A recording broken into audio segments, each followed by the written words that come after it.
It was August 22nd, 2013, just a normal evening in Mumbai, the city that never sleeps. The streets were alive with the usual hustle and bustle, people going about their daily routines, unaware of the darkness that was about to unfold. But something terrible happened that night. The air was thick with tension as emergency vehicles raced through the streets, their sirens piercing the night.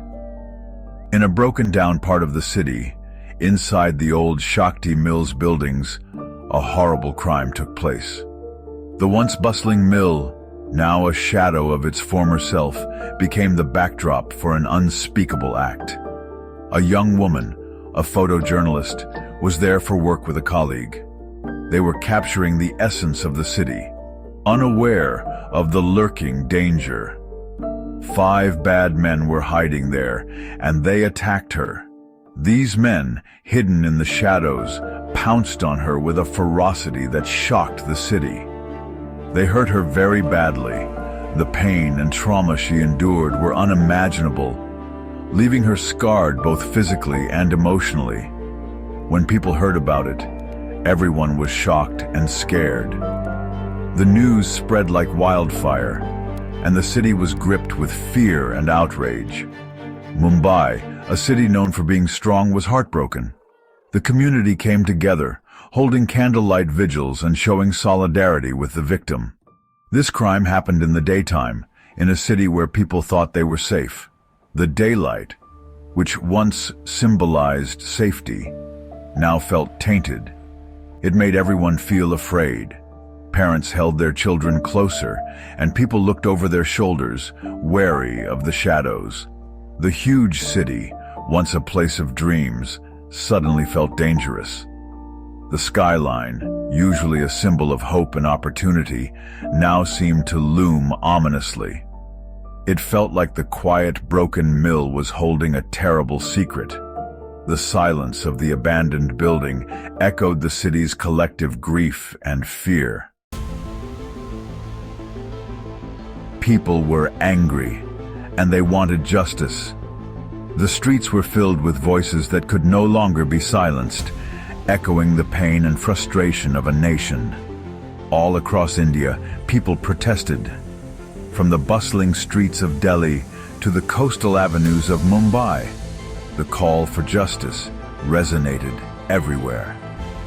They marched in the streets, demanding that the woman get justice and that India become safer for women. The unity and determination were palpable as people from all walks of life joined hands. This terrible crime made people even angrier about all the violence against women. It was a tipping point, a moment that galvanized the nation into action.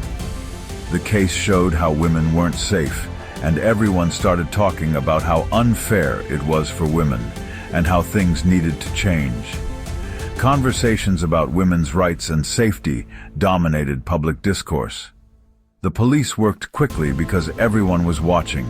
The pressure was immense, and the authorities knew they had to act swiftly. They caught all 5 men very fast, and their pictures were everywhere. The swift action brought a sense of urgency and seriousness to the case. This gave people a little bit of hope that maybe, this time, justice would happen. The nation held its breath, hoping for a fair and just outcome. Everyone waited to see what would happen in court. The anticipation was intense as the entire country watched and waited for justice to be served. Everyone in India was watching the trial. The lawyers showed all the evidence of what happened that night. The woman who was attacked, even though she was scared, told the court everything that happened. It was very hard to hear. Everyone felt so sad for her. What she said made people realize how awful this crime was. The lawyers for the bad men tried to say it was the woman's fault, that she shouldn't have been there. This made people even angrier, and everyone supported the woman even more. The courtroom became a place where everyone was fighting for women's safety in India.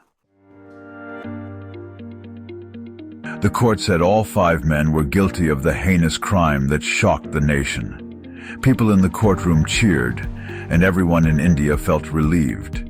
The verdict was seen as a significant step towards justice. The judge said the crime was so serious that the 4 grown men should get the death penalty.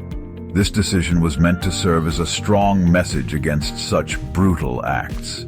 The youngest one, who was still a teenager, was sent to jail for 3 years. His age was taken into consideration, leading to a lighter sentence. At first it seemed like justice was served. The public felt a sense of closure and hoped for a safer society. But later, the death penalty was changed to life in prison. This unexpected turn of events sparked a new wave of discussions. This made people argue about whether the death penalty was right and how to get real justice in India. The debate highlighted the complexities of the justice system. Some people were upset, but others thought this was a chance to fix the real problems that cause violence against women. The case became a catalyst for broader social change and awareness. The Shakti Mills case changed things in India. It made everyone talk about how men treat women and the problems that make violence against women happen. It made the government change laws about sexual assault, create faster courts, and help women who were attacked. But the fight for women's safety in India isn't over. This case was just one example of the violence women face every day. There are still many problems, like the way people think about women and the lack of safety. This case reminds us that making things better for women will take a lot of work. People in India will never forget what happened at Shakti Mills. It reminds everyone that women are not always safe. But the brave woman who was attacked gave other women courage to speak up. This terrible event made India face its problems. Even though it was a very sad event, it also showed how strong people can be. The fight for a safer India continues, and we must never forget what happened at Shakti Mills. It will be a long and difficult journey, but we must keep working towards a better future.